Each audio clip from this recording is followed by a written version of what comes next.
મારી પાસે અહીંયા ટોટલ 3 પ્રકારના એસિડ છે. નાઇટ્રિક એસિડ, સલ્ફ્યુરિક એસિડ અને હાઇડ્રોક્લોરિક એસિડ. આ ત્રણેય એસિડની આપણે 5ના સિક્કા સાથે કેવી પ્રક્રિયા થાય તે જોવાની છે.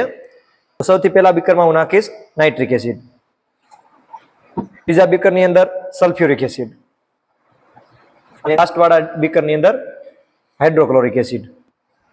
આ ત્રણેય બીકરની અંદર હું એક 5નો સિક્કો મૂકીશ. શું થશે આપણે જોશું.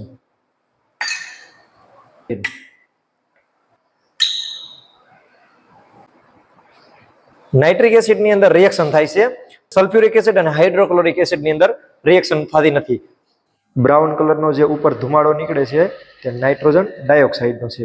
જો તે આપણા શ્વાસની અંદર જતો રહે તો આપણે નાકમાં અને ગળામાં બળતરા થાય છે.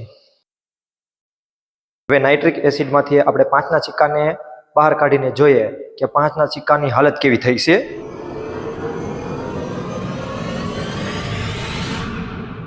આપણે અહીં જોઈ શકીએ છીએ કે 5ના સિક્કાનું વજન ઘટી ગયું છે અને તે એસિડના દ્રાવણમાં ઓગળી ચૂક્યો છે.